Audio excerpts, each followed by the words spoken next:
앞에 나가 그 이름 부르면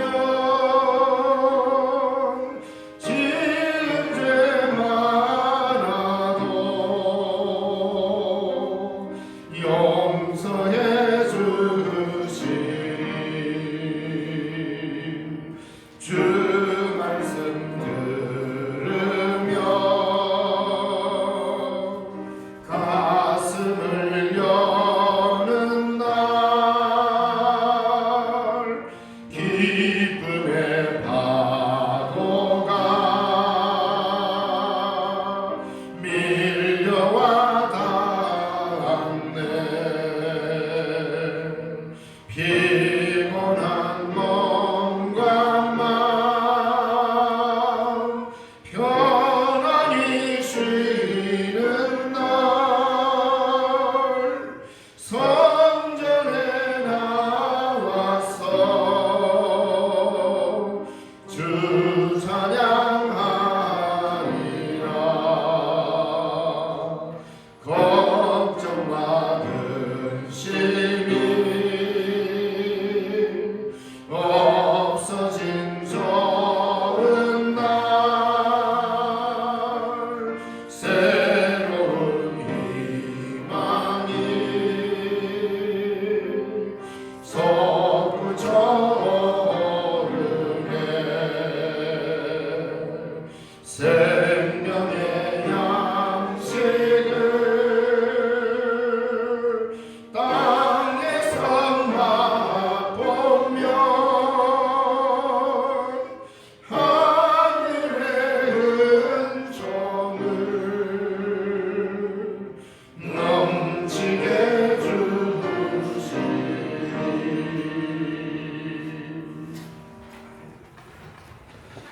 오늘은 교회력으로 주연제로 5번째 주일이며 우리 신령중앙교회 장학 주일입니다. 살아계신 하나님께 신령과 진정으로 예배드리겠습니다.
내 영혼이 여호와의 공정을 사모하여 쇠약하며 내 마음과 육체가 살아계시는 하나님께 부르짖나이다.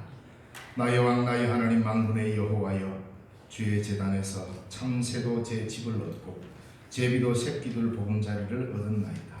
주의 집에 사는 자들은 복이 있나니 그들이 항상 주를 찬송하리이다. 아멘. 찬송과 영광과 존귀를 받으시기에 합당하신 살아계신 하나님 아버지, 오늘도 거룩한 주일을 우리에게 허락하시고 하나님의 크신 이름 앞에 주의 보좌 앞에 우리가 함께 모였나이다. 우리 예배를 흠량하여 주시고 하늘로부터 내리는 한량없는 은혜를 경험하는 귀하고 복된 시간 되게 인도하여 주옵소서. 우리의 모든 예배 순서 순성하다 성령 하나님이 친히 주관하여 주옵소서. 주 예수님 이름으로 기원하옵나이다. 아멘. 교회 찬송 찬송가 88장 찬송드리겠습니다.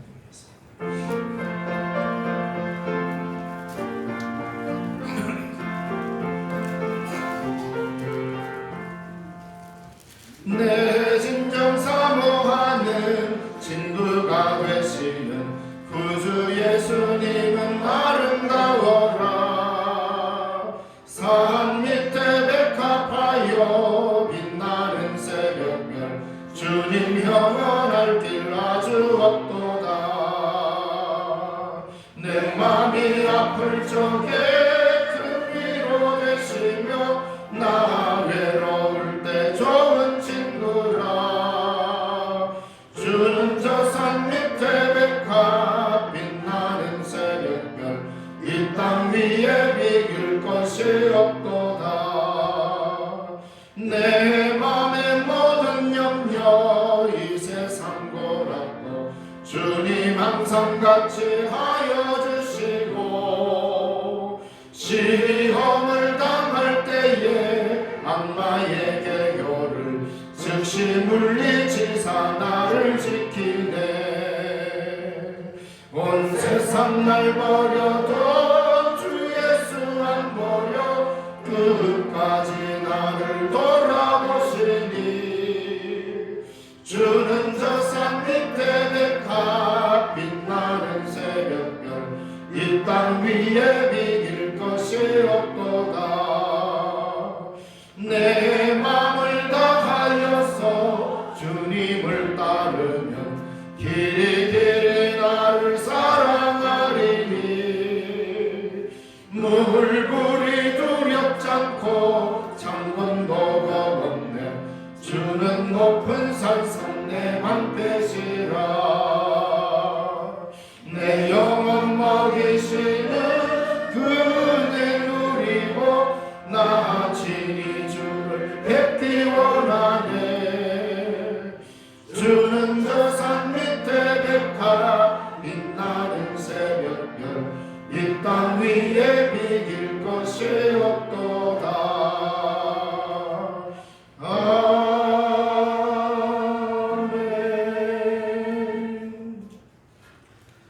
성시교도 교동문 6번입니다. 교동문 6번 시편에 가겠습니다.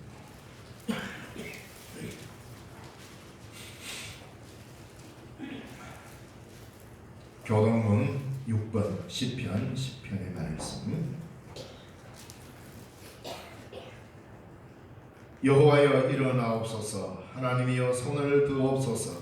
가난한 자들을 잊지 마옵소서.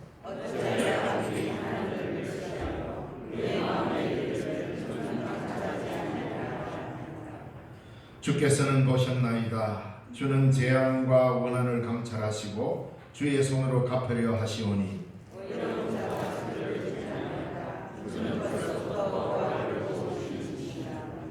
악인의 팔을 꺾으소서. 악한 자의 악을 더 이상 찾아낼 수 없을 때까지 찾으소서.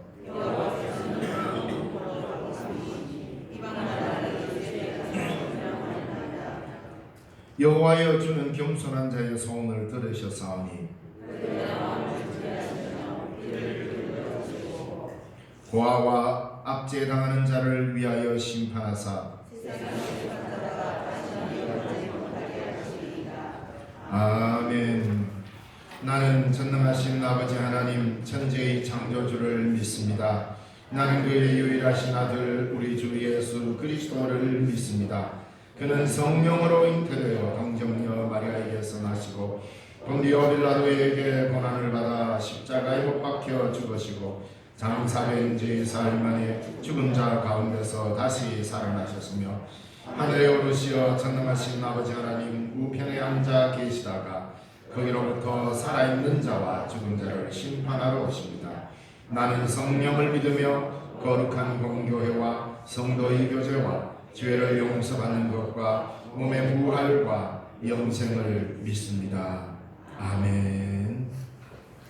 헌신 찬송 찬송가 93장.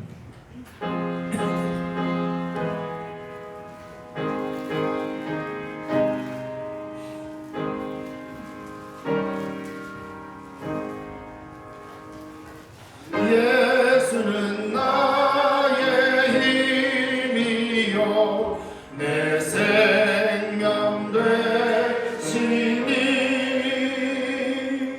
구주 예수 떠나 살면 죄 중에 빠지리. 눈물이 앞을 가리고 내 맘에 그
예수는 나의 힘이요 내 기쁨 되시니 그 명령을 준행하여 늘 풍성하겠네.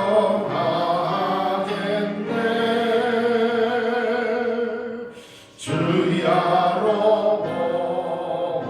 하시며 바른 길 가게 하시니 의지하고 따라가리 주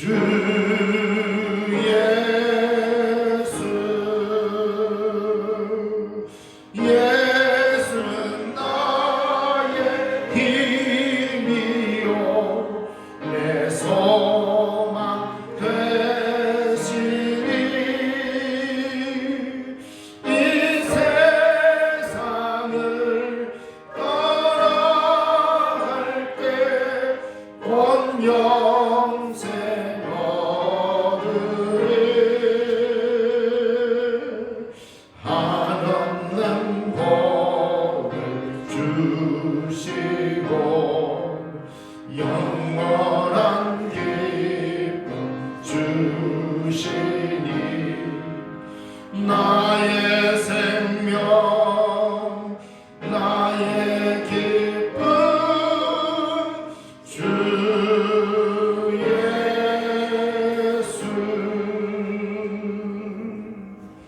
한 장의 장로님을 기도해 주시겠습니다.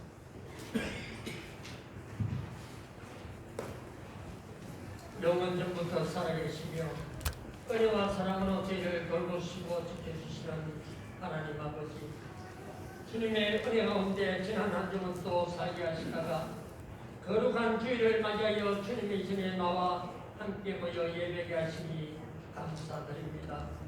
고달픈 삶으로 인하여 육신이 힘겨울지라도 주님께서 약속하신 축복과 은혜를 기다리며 예배자의 모습으로 주님 앞에 흐리게 되니 저희들의 영혼은 날로 새로움을 느끼지 않을 수 없습니다. 이 시간 부족한 저희들이 주님께 드리는 예배를 헌명하여 주옵시고 긍휼을 베푸시사 저희들의 심령이 주님의 품 안에서 기뻐하는 심령들이 되게 하여 주옵소서. 사랑이 풍성하신 하나님, 지난 한 주간을 돌이켜봅니다.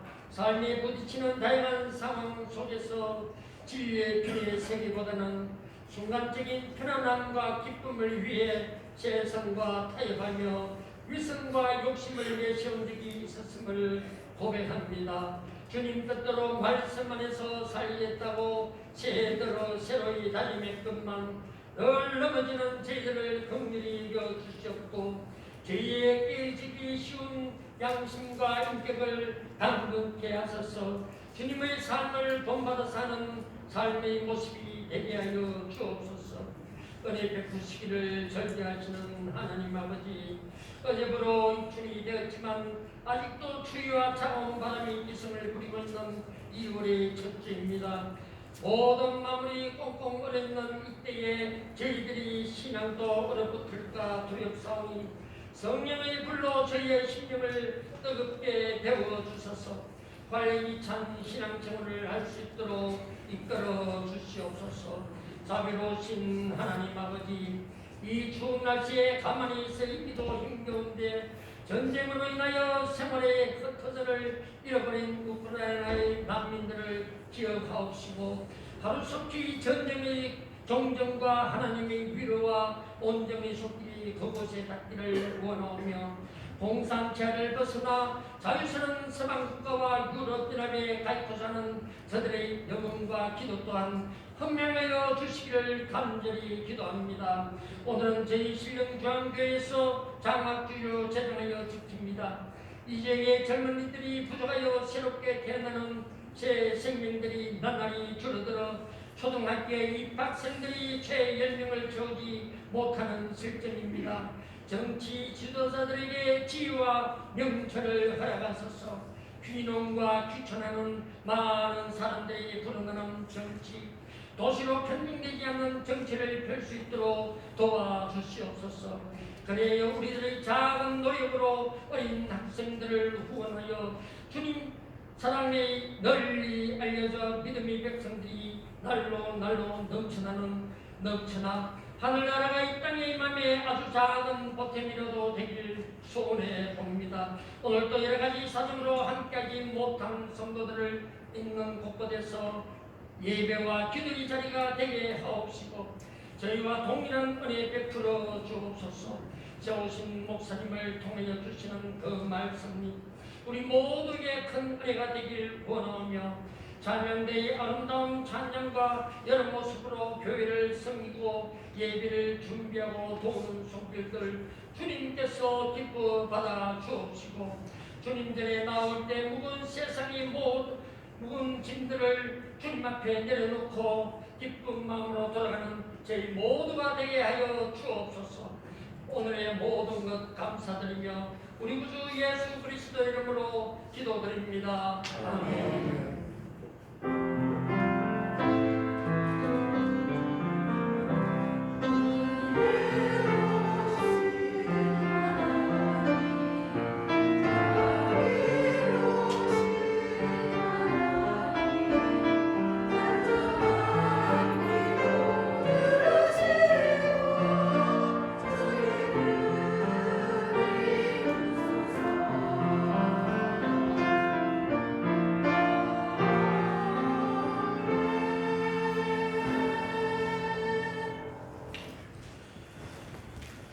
이 시간 우리에게 주시는 하나님의 말씀은 신약성경 갈라디아서 6장 1절에서 5절의 말씀입니다. 신약성경 309쪽 갈라디아서 6장 1절에서 5절의 말씀.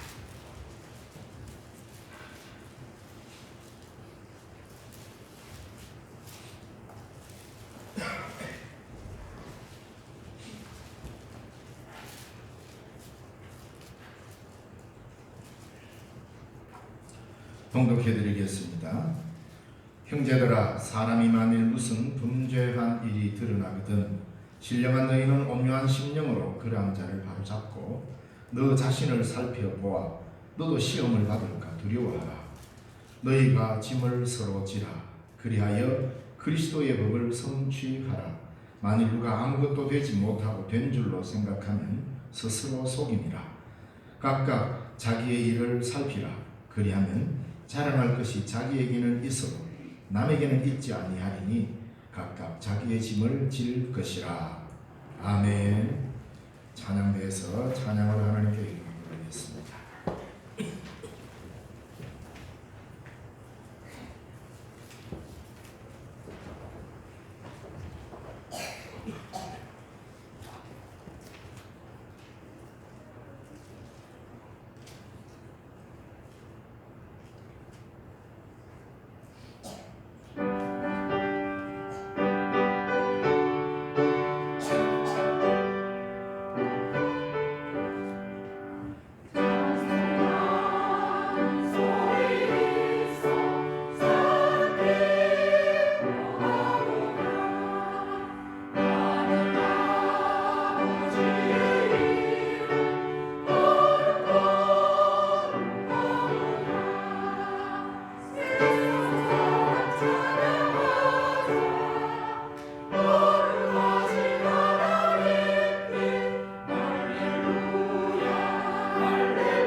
귀한 찬양 감사드립니다.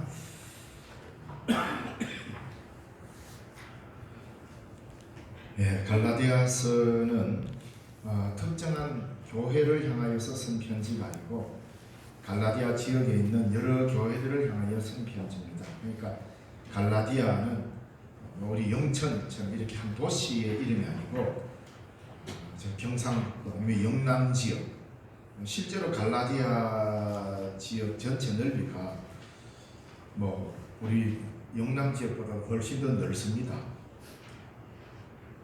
그때 사도 바울이 복음을 전할 당시에 이 갈라디아는 남쪽 갈라디아도 있었고 북쪽 갈라디아도 있었고, 그래서 두 지역을 합치면 엄청나게 넓겠죠. 이렇게 큰 넓은 지역에 사도 바울이 복음을 전하러 2차 전도 여행을 떠났을 때 이 2차 전도 여행 때에 갈라디아 지역으로 두루 다니면서 복음을 전해가지고 여러 교회들을 세웠습니다. 그리고 많은 그리스도인들을 그곳에 있게 했습니다.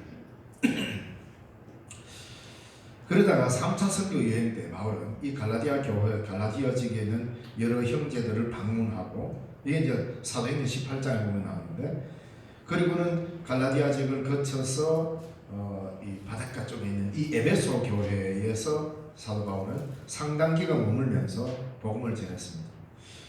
2차 전도 여행 때 갈라디아 지역에 복음을 전하고 교회를 세우고 다시 예루살렘으로 갔다가 안디옥을 거쳐서 다시 3차 전도 여행을 하면서 또 갈라디아 지역 쪽으로 슬쩍 지나와서 에베소까지 이렇게 왔습니다. 그래서 에베소에서 오랫동안 머물면서 복음을 전하고 있는데, 웬 좋지 못한 소문이 에베소 쪽으로 자꾸 넘어오고 있었습니다. 그건 뭐냐면 이 갈릴리 소식을 에베소에서 아마 듣게 되었는데 딱 두 가지입니다. 하나는 어떤 유대교 출신 그리스도 신자들이 예루살렘에서 온, 즉 예루살렘 교회에서 파송된 어떤 이런 무리들과 결탁해가지고 지금 이방인으로서 예수 믿는 사람들, 이방인으로서 예수 믿고 그리스도인이 된 그 사람들에게 할례와 모세의 율법을 지키도록 강요를 한 겁니다. 그러니까 구약의 전통을 모르는 새로 예수 믿게 된 이방 그리스도인 입장에서는 그런 거 들어본 적이 없는데요 이러니까 그 사도 바울이라는 사람이 잘못 전했다. 예수 믿어 구원 얻는 것은 맞기는 맞는데 그거 안 된다. 구약 성경에 바로 할례도 있고 모세의 법이 있잖아요. 이걸 지켜야 온전한 구원을 얻는다. 이래 이야기한 거예요. 그래, 우리 듣는 게 처음이네. 그렇지. 그래서 바울은 이 사도 될 자격이 없어. 예수님의 제자가 아니고 사도 될 자격이 없으니까 그 사람 율법이 뭐 필요 없고 할례 필요 없다 하는 건 다 지 생각이고 이걸 해야 된다. 여러분, 그래 되면은 누군들 안 넘어가겠습니까? 요즘같이 성경이 우리 손에 딱 들려 있는 것도 아니고 예루살렘 교회에서 정식으로 파송되어 온 유대주의자들 입장에서 볼 때는 훨씬 이 사람들이 정통으로 보이죠. 그러니까 사람들이 전부 다 그래? 하면서 할례도 받고 율법을 지키기로 예를 서는 이 소문이 슬슬 사도 바울 귀에 들리면서 그 바울은 지금은 사도도 아니면서 사도인 척하고 돌아다니면서 복음 전하고 자기가 방어하는 것처럼 한다. 이런 소문을 막 듣게 되는 겁니다. 바로 그 소문을 듣고 이러다가는 예수 그리스도의 십자가의 복음이 자칫하다가는 훼손되겠다. 그래서 정말 거룩한 분노를 일으키면서 갈라디아서를 쓰게 됩니다. 바울이 쓴 많은 편지 가운데 처음에 그러니까 첫 인사, 문안 인사와 축복의 말씀과 마칠 때 축복의 말씀이 없는 유일한 서신이 갈라디아서입니다. 다른 모든 서신들을 보면은 축복과 인사말이 아주 참 아름답게 기록되어 있는데 이 갈라디아서에서는 그런 내용이 나오지 않고 아주 분명하게 바울은 복음을 제시하고 있습니다. 그래서 바울을 비웃으면서 무슨 사도로서 자격도 없는 주제에 뭐 그리 복음 전하러 다니면서 말도 안 되는 소리를 전하고 있냐고 이렇게 막 소문을 낸 거죠.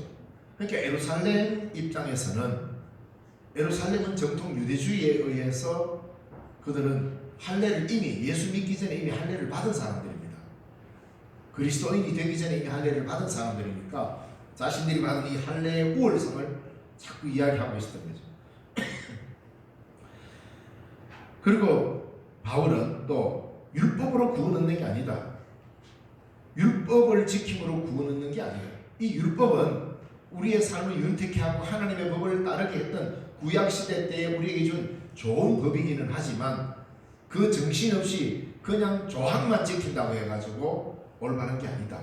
그러니까 율법으로 구원 얻는 게 아니라 오직 예수 그리스도를 믿음으로 구원 얻는다.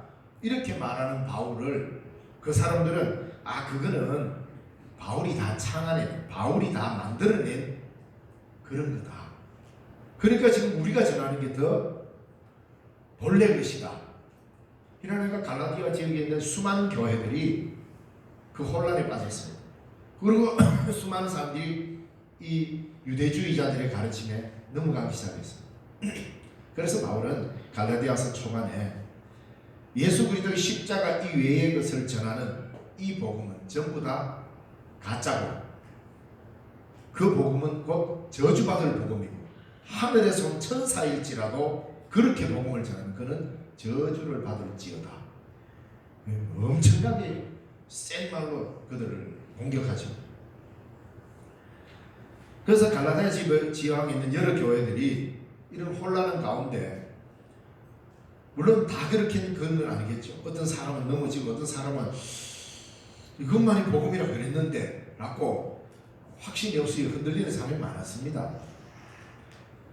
이럴 때 갈라디아서를 통하여서 그 당시에 오직 믿음으로 구원 얻는다라고 하는 아주 확고한 신앙의 틀을 이 갈라디아서와 로마서가 딱 세웁니다. 그래서 갈라디아서를 읽어보면 오늘날 우리 그리스도인들은 아주 심각하게 자기 반성을 하도록 촉구하고 있습니다. 갈라디아서 내용이 굉장히 선언적이고 자기 반성을 하도록 우리에게 경고를 하는 메시지들이 참 많습니다. 그 내용 중에는 바로 그리스도인들의 생활을 방향 지우는 그 이유와 기초는 어디에 두고 있는가? 기계적으로 어떤 법이나 관습을 지킴으로 인해서 우리가 그리스도인이 되는가? 아니면 내 삶에 대한 책임성 있는 창조적인 사랑을 통하여서 이루어지는 예수 그리스도와 함께 연합하는 것이 우선인가?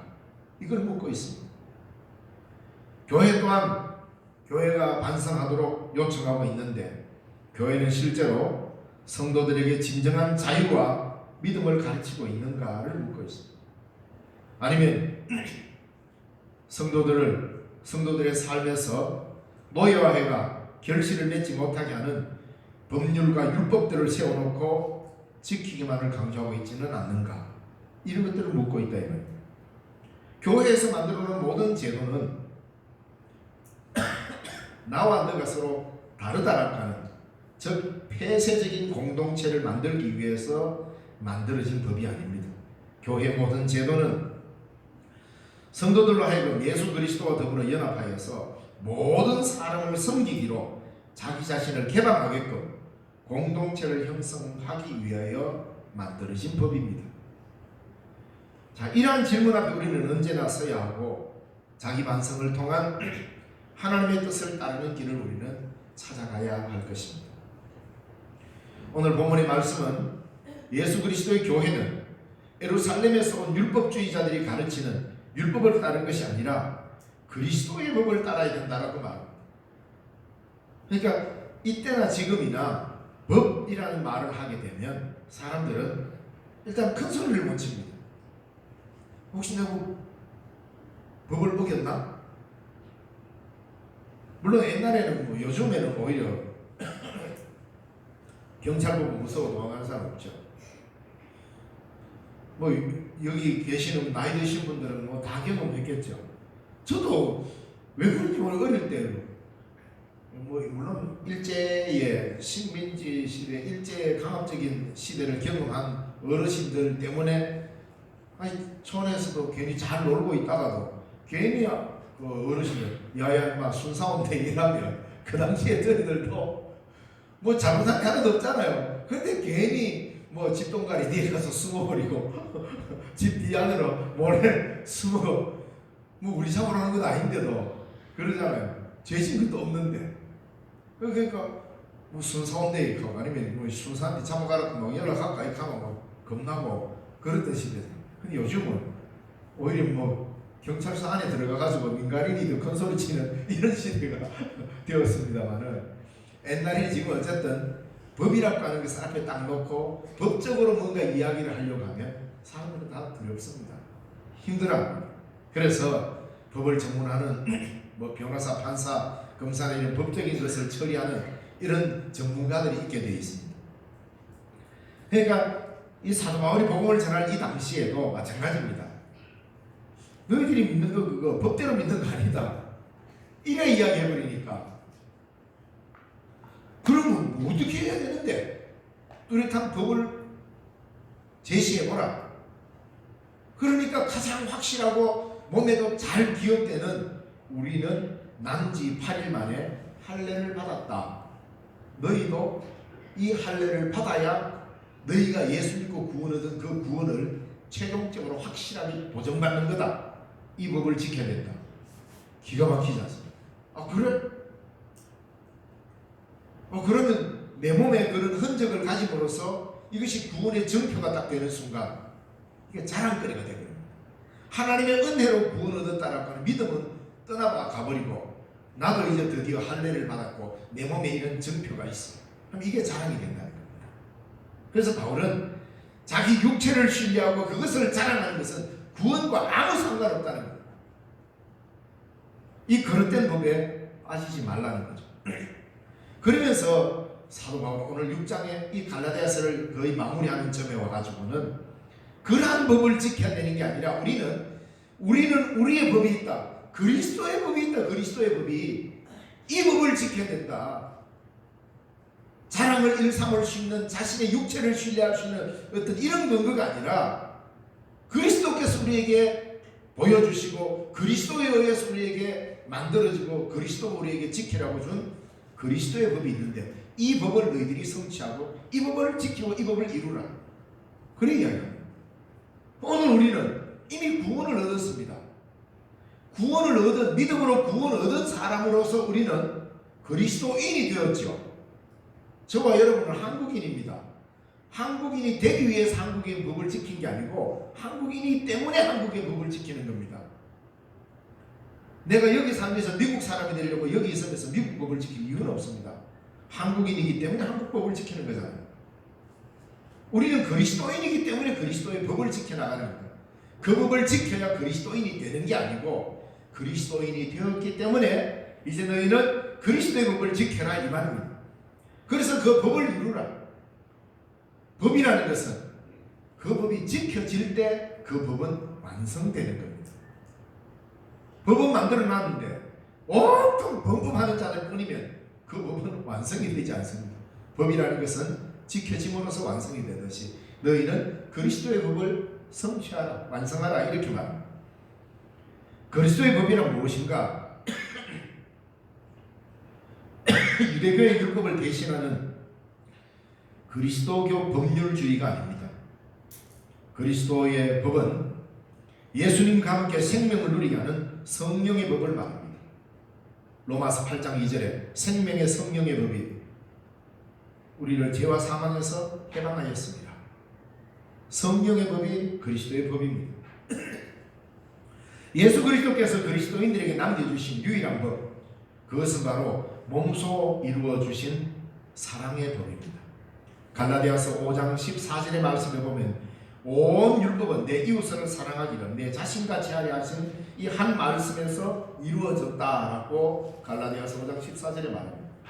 다시 말하면 그리스도의 법은 성령의 법이요 사랑의 법입니다. 그리스도의 법에 순종한다는 것은 예수님께서 우리 인간을 사랑하신 것처럼 우리도 서로 사랑하는 것입니다. 우리가 그리스도인이 되었다는 것은 이제부터 성령의 법을 따라 즉 성령이 이끄시는 대로 살아가야 하는 사람이 되었다라는 말입니다. 그러니 누군가 잘못을 범하면 어떻게 하라고 말합니까? 1절 말씀에 만일 사람이 무슨 범죄한 일이 드러나거든. 범죄한 일이 드러나면 드러나지도 않았는데 마치 수사관이 수사하듯이 교인들의 잘못을 찾아만 다닌다면 이거는 아주 심각한 일입니다. 어떻게 하다 범죄한 일이 드러났습니다. 그렇다고 범죄하고 가만히 감추고 살아라, 이게 능사다, 이 말이 아닙니다. 범죄라는 것은 드러날 때 비로소 범죄의 효과가 나타나기 시작합니다. 그렇기 때문에 범죄한 일이 드러나면 우리는 어떻게 해야 되느냐? 성령의 법과 사랑의 법에 따라서 그 일을 처리하라는 건데, 바로 누군가가 잘못을 범하면 무조건 엄하게 꾸짖고 정죄하는 것만이 능사가 아니라 온유한 마음으로 바로 잡아줘 길잡이가 되라, 이 말입니다. 그런지 지으면 안 된다라는 것을 분명히 이야기하는 방식을 다르게 해야 됩니다. 어떻게 해요? 온유한 마음으로, 온유한 심령으로 그러한 자를 바로 잡아라. 이게 전제가 되어야 됩니다. 마치 칼날로 잘라내는 것처럼 그런 마음을 가지고 범죄를 취급하지 말고, 그리스도인으로서 그리스도 교회 안에서는 그 범죄자들을 어떻게 취급해야 되느냐? 온유한 마음으로 그러한 자들을 바로 잡아라. 온유한 마음으로 너 그렇게 그냥 봐주고 넘어가라, 이게 아닙니다. 죄는 죄입니다. 그걸 그냥 모른 척 한다고 넘어간다고 해서 능사가 아니라고요. 바로 잡는 태도가 중요합니다. 온유한 마음으로 바로 잡아라. 뭡니까? 마치 나도 저런 죄에 빠질 수 있다라고 하는 동질감을 가지고 나도 마음을 넓히고 그 죄인을 상대해서 우리 다 연약한 사람이다, 다시는 이런 죄를 짓지 말자 하면 약속의 관계로 성립되어 가는 것이 온유한 마음입니다. 그래서 성경은 말하잖아요. 너 자신을 살펴보아라. 너도 시험 받을까 두려워. 왜? 딥다 자르고 찌르고 죄에 대해서 책망하고 놀랍도록 지적하고 해놓고 얼마 안 가면 본인도 그 죄에 빠져 있는 경우가 종종 있습니다. 그렇기 때문에 너도 시험 받지 않으려고 조심하라. 그래서 어떻게? 온유한 마음으로 바로 잡아라. 이게 전제가 되겠습니다. 바로 이런 법을 우리가 준행해 가야 한다, 이 말입니다. 우리가 그리스도인이 되었다는 것은 이제부터 성령의 법을 따라 성령이 이끄시는 대로 살아가는 사람이라는 뜻이지요. 그래서 온유한 마음으로 그런 사람들에게 길잡이가 되어 주어서, 야, 그건 옳은 길이 아니야, 우리 이렇게 한번 살아보자, 이렇게 한번 가보자 하면서 함께 길을 걸어주는 마음이 온유한 마음입니다. 그럴 때 교회 공동체는 새 힘을 얻고 살아나게 될 것입니다. 그리고 만약에 마음이 약한 사람에게 야, 그것도 원하냐, 이렇게 핀잔을 준다면은 그는 잘못을 범한 사람의 그 죄와 동일한 잘못을 범하는 것입니다. 그렇게 말함으로써 뭡니까? 나는 그런 죄를 안 짓는다, 니 왜 그런 죄 짓냐, 이거하고 똑같은 논리거든요. 그래서 그렇게 왜 그렇게 했냐라고 하고 핀잔을 주면, 그것도 하나 제대로 못하느냐고 핀잔을 준다면 그는 결국은 자신을 높이는 행위이기 때문에 자신을 살피지 못하는 것입니다. 그래서 이 말은 그리스도 공동체에서 굉장히 위험한 말이 되는 것입니다. 온유한 마음으로 바로잡는다는 것은 짐을 서로 나누어질 줄 아는 능력을 말합니다. 그리스도인에게 있어서 큰 능력은 뭐냐?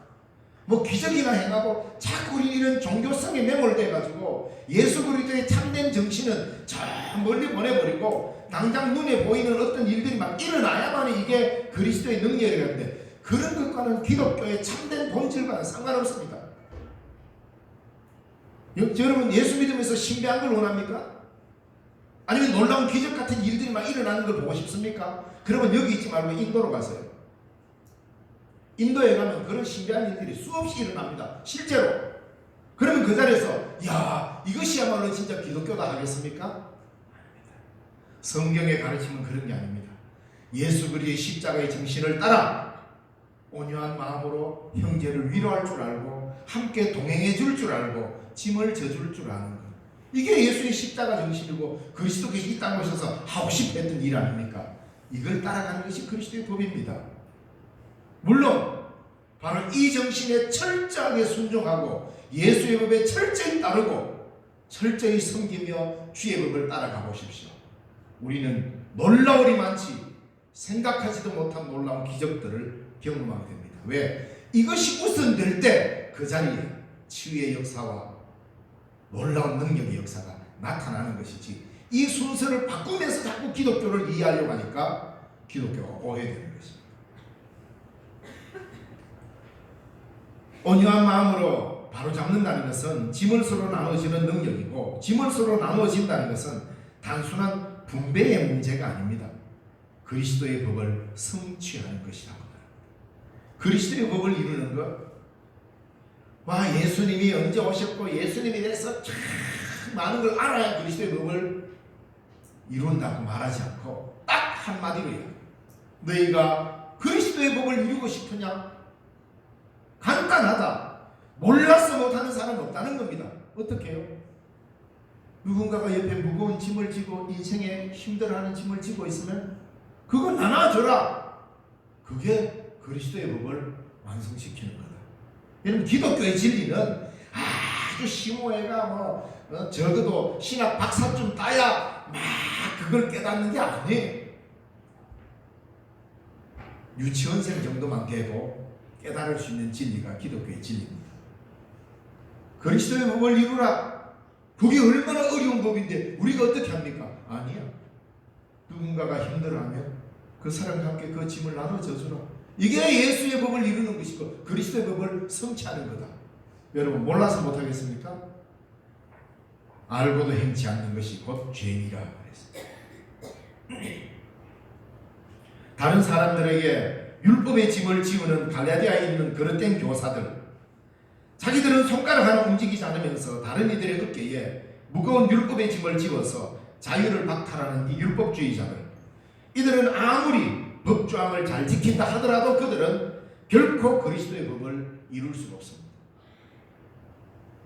자기가 대신 져주지 않고 사람들에게 율법의 짐을, 할례의 짐을 막 지우면 그리스도의 법을 이루는 게 아니라 말이에요.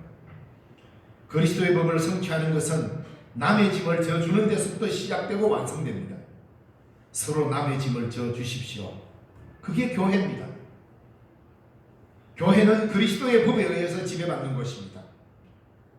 교회는 세상 법에 의해서 지배받는 것이 아니고 인간적인 어떤 일반적인 원칙이 지배받는 게 아니라 오직 예수 그리스도의 법이 지배하는 것이 교회 공동체입니다.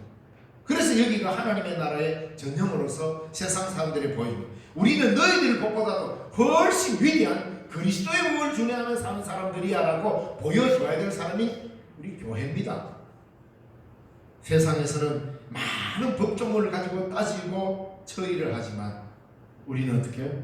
사랑의 성령의 법으로 남의 짐을 대신 져주는 그 법으로 세상의 모든 법을 잠재울 수 있는 능력을 가진 자들입니다.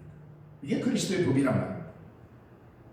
교회는 그리스도의 법에 의해서 지배받는 것이고 교회는 서로 짐을 져주는 방식으로 그리스도의 법을 완성해가는 것입니다. 그리스도의 법은 어디에서 완성됩니까? 그리스도의 법이 어디에서 완성되었고 어디에서 이런 걸 배울 수 있습니까? 그게 바로 십자가 아닙니까? 왜 이 앞에 십자가를 우리가 세워놨습니까?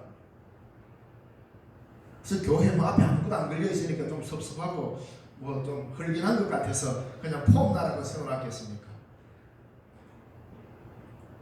그렇다고 이 십자가를 보고 옛날에 시골교회에서는 그랬잖아요. 교회 들어가면서 십자가가 있으니까 뭔 모르는 할머니는 그 십자가 보고 합장을 하고 이랬다는 이야기를 제가 어릴 때 부흥회 때 들은 기억이 납니다. 그래가지고 교회에서 십자가를 없애버리고 했다라는 말도 들었어요. 물론 마음은 순수한 걸 알겠지만 그런 방식은 아니죠. 십자가가 있다는 말은 뭡니까? 이 십자가가 그리스도의 법을 완성시킨 자리이기 때문에 우리를 구원하신 구원의 증표이기 때문에 그런 십자가를 볼 때마다 우리도 주님이 지신 십자가를 우리도 지겠다는 그 각오를 날마다 내새기는 것 아닙니까? 바로 그리스도의 법은 십자가에서 완성되었습니다. 십자가는 하나의 종교적 상징물이 아닙니다. 그리스도의 법입니다. 십자가를 지신 예수님은 우리의 가장 무거운 죄의 짐을 우리 대신 졌습니다. 그래서 십자가를 볼 때마다 주님이 내가 저 십자가를 져야 되는데 우리 주님이 저 십자가를 먼저 내 대신 져 주시면서 우리의 죄를 용서해 주시고 우리를 살리셨다. 그래서 십자가는 짐을 대신 져 주시는 그리스도의 사랑이 묻어있는 것이고 그리스도의 법이 완성된 것입니다. 예수님 자신이 죄가 있어 진 게 아니잖아요. 십자가를 당연히 져야 되는 분이 아니었잖아요. 그 짐은 우리가 져야 됐는데 내 대신 져 주신 게 십자가의 짐이잖아요. 우리의 죄짐을 대신 져주시다가 죽으신 것입니다. 그래서 이것이 우리에게는 죄짐을 벗는 구원이 된 것이죠. 우리가 구원받은 건 뭐 때문입니까? 누군가가 짐을 대신 져주신 분이 있기 때문에 우리는 우리 스스로 구원 얻을 수 없습니다. 이 짐을 벗을 수도 없었습니다. 그런데 우리 주님이 내 짐을 대신 져주시고 내 대신 죽어주셨어요. 이게 구원이잖아요. 이게 주님이 이루신 구원입니다. 그러니까 우리는 어떻게 그 그리스도께서 제정하시고 세우신 이 십자가의 법을 믿고 따라가면서 이 길이 진리임을 믿고 따라가는 거 아닙니까? 그래서 우리는 이 교회에서도 서로 남의 짐을 져줌으로써만 그리스도의 구원이 내 안에 현실이 되게 만드는 겁니다. 이거 몰라서 못하겠습니까? 딱 되게 어렵네. 오늘따라 목사님 설교가 너무 어려서 못 알아듣겠다는 분 있습니까? 그러면 개인적으로 찾아오십시오. 우리는 그리스도의 법은 어려운 법이 아닙니다. 물론 예수 그리스도의 십자가가 어떻게 생겼고 언제 이 제도가 어떻게 만들어지고 이런 거 굳이 몰라도 됩니다. 그런 거는 우리처럼 신학을 전문하는 사람들이 연구하면 되고요. 우리는 그냥 아주 단순하게 믿고 순종하면 됩니다. 십자가를 진다는 것은 바로 남을 살리는 것을 말합니다. 남을 살리는 것을 통해서 자신이 살아난다고 주님은 십자가를 통해 우리에게 가르치고 있습니다. 그래서 오늘 본문에서도 짐을 서로 져주라, 서로 짐을 져주라. 그래야 그리스도의 법이 성취된다고 말하고 있습니다. 예수님께서 말씀하셨습니다. 마가복음 10장 45절, 너무나도 잘 아는 구절이잖아요. 성경 구절 달달달 외운다고 중요한 게 아닙니다. 마가복음 10장 45절에 인자가 온 것은 섬김을 받으려 함이 아니라 도리어 섬겨야 하고 자기 목숨을 많은 사람들의 대속물로 주려 함이니라. 이거 다 알고 믿고 있습니다. 뭡니까? 예수님은 섬기러 왔다. 이 섬김이 뭡니까? 짐을 대신 져주려고 왔다 이 말입니다. 또한 마가복음 8장 34절에 이렇게 말합니다. 누구든지 나를 따라오려거든 자기를 부인하고 자기 십자가를 지고 나를 따를 것이라고 하셨습니다. 그러면서 오늘 본문 3절에 만일 누가 아무것도 되지 못하고 된 줄로 생각하는 자는 생각하면 스스로 속입니다. 남의 짐을 대신 져주려는 생각은 없으면서 마치 대단한 것이 되는 것입니다. 대단한 사람으로 내가 인정받는 것이냐? 그렇게 생각하면 위험하다. 오늘 본문 3절에 남의 짐을 져주는 것을 생각하지 않고 할례 받았다고 마치 구원의 완성이 자기에게 일어난 줄로 생각하는 자는 스스로 속이는 자일 뿐이라는 말입니다. 그러니까 3절 누가 아무것도 되지 못하고 뭐예요? 예수 그리스도의 법을 따르지 않고 할례를 받고 율법을 지켜서 내가 이제 구원 얻었다라면서 자신만만해 하는 것은 그건 아무것도 이루어지지도 않았는데 마치 자기가 뭐 완성된 사람인 것처럼 딱 어깨 해주고 뻐기면 그건 어떻다고요?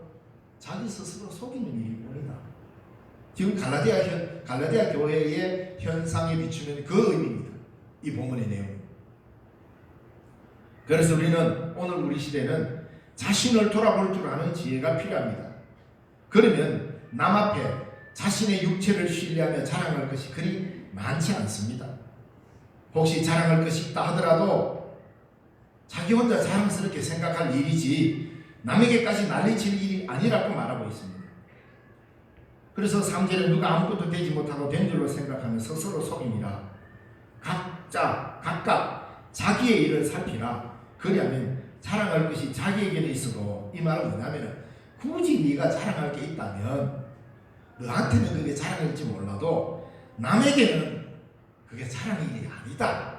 그러니까 자랑하고 싶어도 그래서 자기 만족으로 나는 이 정도에서 됐다. 그 정도 한다면 이해를 해주겠구만. 그걸 대놓고 자랑하지 말라는 거예요. 왜? 할례 받았다고 나는 구원 얻었다고 하면서 자기 육체에 대한 신뢰를 대놓고 달려서 자랑하고 할례 받지 못한 사람을 마치 한단이 낮은 사람처럼 취급하면서 자기만이 온전한 구원을 얻은 것처럼 막 자랑하고 다니까 바울이 기가 막힌 겁니다. 그래, 뭐 할례를 건강상으로 했다면 내 인정할게. 그러면 네가 그것에 대해서 만족감이 왔다면, 그걸 받음으로써 자기 만족이 있다면 그만 네가 만족하는 것을 그걸로 끝내라. 막 다니면서 할례 받지 못한 사람하고 마치 한 등급 낮은 사람처럼 말하고 나는 이런 사람이라고 자기 육체를 신뢰하며 살아가지 마라. 그거는 믿음의 태도가 아니다. 예를 들어서 내가 막 기도했는데, 기도하니까 나는 막 엎드릴 때마다 막 하늘의 계시를 보고 신령한 영상도 환상도 보고 막 이렇게 한다. 그거는 자기 혼자 되새기고 있어라 이 말입니다. 많은 사람들이 간증하러 다닌답시고 자기 자랑을 늘어놓는 경우 얼마나 많습니까? 바울은 그런 걸 경계하는 겁니다. 그거는 그리스도의 법을 이루는데 아무런 효과가 없다. 자랑할 것이 있다면 자기에게는 자랑이 될지 몰라도 다른 사람이 들을 때는 오히려 소외감을 느끼게 되고 열등감으로 사람들이 치우치게 되니 그런 자랑하지 말라는 겁니다. 자랑할 거 있거들랑 그런 자랑하지 말고 잘 살펴보아서 누가 힘들어하는 사람이 없는가, 누가 어려워하는 사람이 없는가를 살펴서 그 사람의 짐을 대신 져주라. 이게 예수님이 우리를 예수 믿게 한 이유고 그리스도의 법을 이루는 것이다 라고 말하고 있는 겁니다. 가장 성숙한 그리스도인은 일반인이 보지 못한 신비한 먼 하늘의 세계를 눈만 감으면 보이고 엎드리기만 하면 들리는 이런 사람이 아니라, 교인들 가운데 누가 어려운 자가 있는가, 무거운 짐을 지고 허덕이는 자가 있는가를 바라보고 그 눈길로 그 사람을 구별해내는 사람이 가장 성숙한 그리스도인이요 가장 능력 있는 그리스도인이다, 이 말을 하고 있는 겁니다. 그래서 각 사람은 자기 짐을 져야 하는데 누군가가 자기 자랑을 늘어놓으면 그 짐은 듣는 사람이 또 지고 가야 한다 이 말입니다. 이 자랑은 일반적으로 우리가 잘 아는 뭐 핸드폰에 손주 얼굴 보여주면서 잘생겼지, 예쁘지, 뭐 이런 자랑 하지 말라는 게 아닙니다. 이런 자랑을 해도 괜찮습니다. 저도 그런 자랑 하려니 곧 오리라고 생각하고 있지만 뭐 언제 될지 모르겠습니다. 저도 핸드폰에 그래서 봐라, 꿈같은 이야기가 아닐 줄로 압니다. 이런 자랑은 참 좋잖아요. 가족 자랑하고 뭐 손주 손녀 자랑도 하고 뭐 이런 자랑은 성도의 교제 속에서 일어나는 좋은 자랑이 됩니다. 그럼 너무 또 지나치면 좀 뭐 흔히 말로 밉상이 되겠죠. 이런 자랑 하지 말라는 게 아니에요. 이 자랑은 어떤 자랑이에요? 나는 할례를 받았다면서 자기 육체에다가 구원의 확실한 정표가 있다는 듯이 자랑하는 이런 자랑하지 말라는 말입니다. 우리는 내가 져야 할 짐을 지고 가야 하지만 연약한 사람의 무게, 이 사람의 무거운 짐은 서로 나누어질 때 교회는 그리스도의 법 위에 든든히 서가게 된다는 것입니다. 가장 억압하는 이 십자가, 나를 짓누르는 십자가잖아요. 억압하는 이 십자가, 이것은 대신 저중을 통해서만 모두를 자유케 하는 것입니다. 남에게 법을 주장하는 것이 곧 율법주의가 되는 것입니다. 내가 대신 져주는 것이 자유하는 십자가의 복음이 되는 것입니다. 우리의 구원은 나의 짐을 대신 져주신 예수님의 십자가뿐임을 믿고 그 십자가를 지신 주님을 본받아 우리도 예수님을 따라 남의 짐을 나누어지는 십자가를 지고 가는 삶이어야 그리스도의 법을 이루는 자들이 된다 이 말입니다. 여러분, 운전하시는 분들 자유롭게 운전하고 싶습니까? 그러면 교통법규를 지켜야 합니다. 그럴 때만이 나와 타인을 보호하기 때문에. 그리스도인으로 자유롭게 살고 싶습니까? 그러면 그리스도의 법을 지키셔야 합니다. 그리스도의 법이 뭡니까? 오늘 본문에서는 남의 짐을 서로 나누어지라. 아이고 목사님, 내 짐이 또 무거워 죽겠는데 남의 짐 볼 여기가 되십니까? 아닙니다. 내 이 무거운 짐은 내가 남의 짐을 져줄 때 해소되게 되어 있습니다. 이게 성경의 가르침입니다. 혹시 여러분들 막 무거운 짐에 허덕이고 마음이 무겁고 힘듭니까? 그러면 그럴수록 주위에 어려워하는 사람이 있는가? 내 때문에 혹시 힘들어하는 사람이 있는가 살피고 그 사람의 짐을 들어줄 때 내 짐도 가벼워지고, 이게 교회 공동체요. 이게 하늘의 법칙입니다. 이게 그리스도의 법입니다. 자유로운 삶을 원하십니까? 그러면 그리스도의 법을 지키셔야 합니다. 그리스도의 법은 그리스도처럼 십자가를 지는 것입니다. 우리가 주님의 십자가를 나도 지고 주를 따라감으로써만 법은 완성되게 되어 있습니다. 기도하겠습니다. 살아계신 하나님 아버지 은혜 감사합니다. 오늘도 거룩한 주일을 우리에게 허락하시고 함께 모여 주의 말씀을 나누었습니다. 정리된 주의 말씀이 힘있게 우리의 삶 속에서 열매로 맺히게 하여 주옵시고, 그리스도 예수 안에서 그리스도의 법을 지키며 서로 짐을 나누어지며 참 자유로운 삶을 살아가는 주의 백성들이 되게 하옵소서. 예수님 이름으로 기도드리옵나이다. 아멘. 찬송가 220장 찬양드리겠습니다.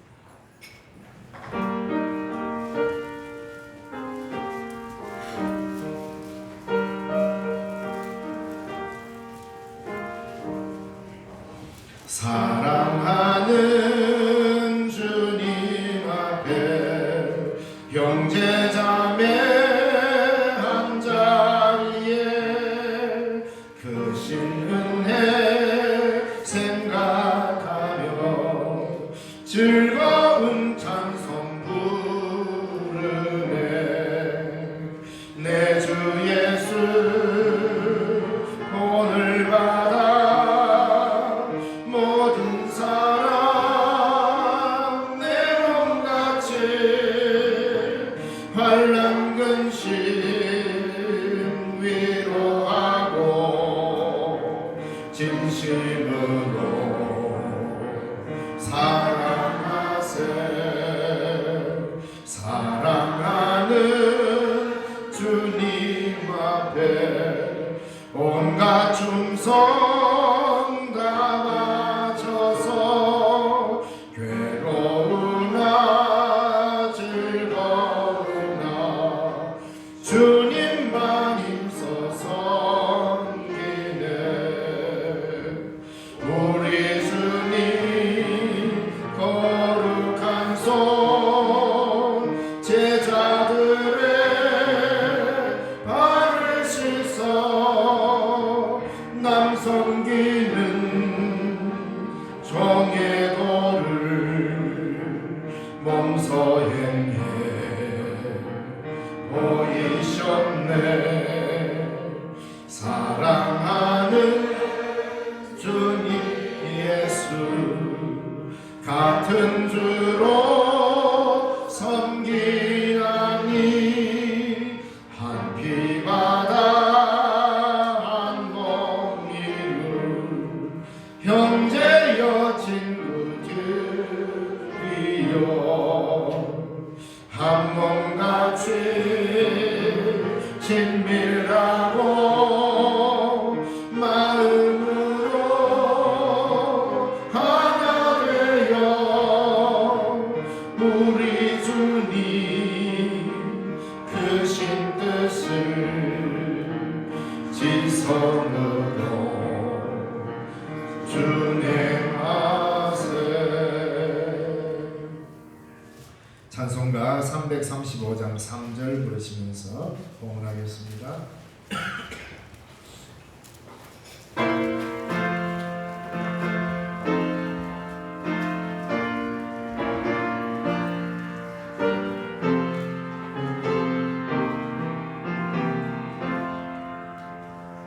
나의 모든 것 주님께 드리오니 주여 기쁘게 받으시사. 주의 나라 위에 성결하옵소서. 오 놀라운 나의 구주, 오 놀라운 주, 오 놀라운 주,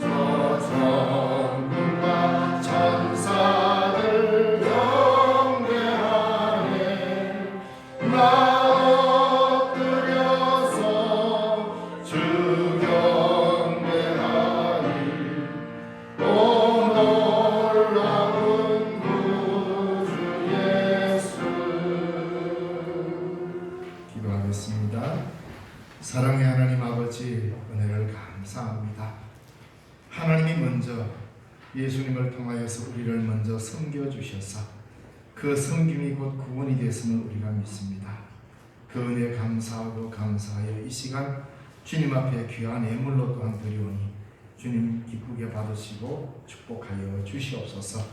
11조로 구별하여 드리오니 이 예물 위에 복의 복을 더하여 주시고 그의 삶이 구별된 삶이 되게 하시고 그의 모든 농토와 하는 일마다 하나님의 복을 경험케 하여 주옵소서. 또 범사에 감사하여 귀한 예물 드립니다. 감사한 일이 많아지도록 그 마음을 주님께서 다스려 주시고 그의 모든 일에도 간섭하여 주셔서 하늘의 복이 있게 하여 주옵소서. 또 장악한 금으로 드립니다.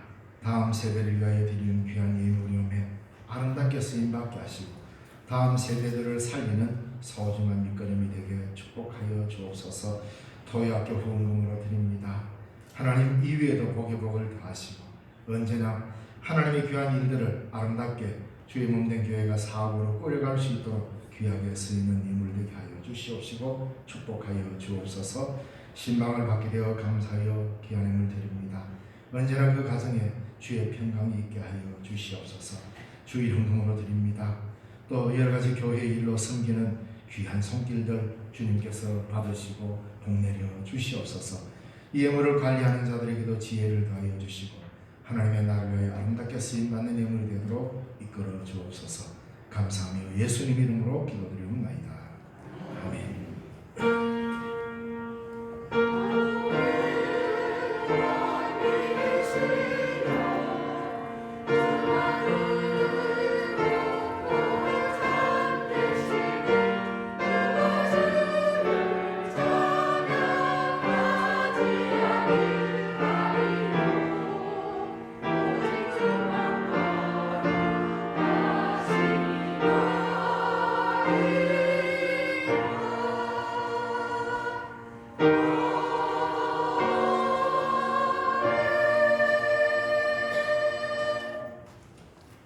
교회 소식 알려드리겠습니다. 처음 오셔서 하나님께 예배드리신 분들 주님의 이름으로 환영합니다. 우리 모두 하나님의 지상 명령인 복음 전파에 동참합시다. 오늘은 교회력으로 주연절로 5째 주일이며 본교회 장학주일입니다. 이번 주부터 금요 심야 기도회를 시작합니다. 밤 8시 30분입니다. 네, 많이 나오셔서 다시 또 코로나 기간으로 인해서 쉬었던 우리의 기도의 불을 다시 좀 붙였으면 합니다. 예, 제가 잠시 출타를 해야 될 것 같습니다. 대구 동부제일교회 담임 목사 취임 감사 예배에 권면 및 축사를 맡았습니다. 잘 다녀오겠습니다. 그리고 졸업을 축하드립니다. 우리 유영규 장로님 성원대학교 사회복지학과를 어저께 졸업을 하셨습니다. 제가 많은 도전을 받았습니다. 졸업을 하셨고 또 귀한 열매로 맺기를 바랍니다. 토요학교 교사 모임이 있습니다. 다음 주일 오후 예배 후에 교회학교실에서 있습니다. 그 마지막 4분의 광고를 여러분 잘 기억하시기 바랍니다. 교회 내에서 교회 일을 하다가 이렇게 우리가 다칠 경우가 있습니다. 이럴 경우 오래전부터 교회는 이 상해 보험에 가입대가 있습니다. 그래서 그럴 때 아이고야 하고 그냥 집으로 가지 마시고 치료를 받으시고 교회로 예약하면 교회 보험으로 처리가 됩니다. 그렇다고 많이 다치라고 보험 넣는 건 아니거든요. 절대 다치지 마시고 혹시라도 다치시면 교회 보험으로 처리를 할 수 있으니까 너무 부담 가지지 않으셔도 됩니다. 다 자리에서 일어나셔서 성도의 교제를 나누겠습니다. 주의 평강이 함께 하길 바랍니다. 서로 평강을 빌어주시기 바랍니다. 주님의 평강이 여러분과 함께 하기를 간절히 바랍니다. 파송의 찬송 예수의 이름으로 나는 일어서리라 찬양드리겠습니다.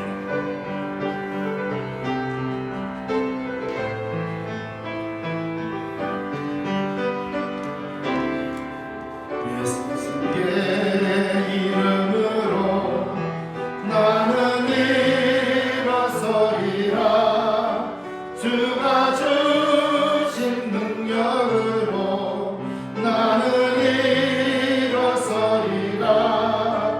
원수가 날 향해 와도 쓰러지지 않으리. 주가 주신 능력으로, 주가 주신 능력으로, 주가 주신 능력으로 일어서리. 예수의 이름으로 나는 일어서리라. 주가 주신 능력으로 나는 일어서리라. 원수가 날 향해 와도 쓰러지지 않으리. 주가 주신 능력으로, 주가 주신 능력으로, 주가 주신 능력으로 일어서리. 오늘 이 거룩한 주일 주 앞에 나와서 예배드리고 세상을 향하여 파송되어가는 우리 신령중앙교회 교회 여러분 모두는 그리스도의 법 아래 있는 사람들입니다. 그리스도의 법을 지켜야 그리스도인입니다.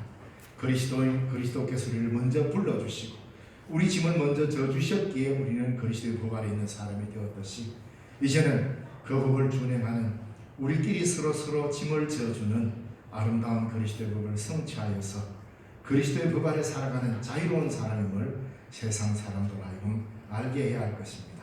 이 일로 여러분을 주님의 이름으로 파송합니다. 기도하고 있습니다.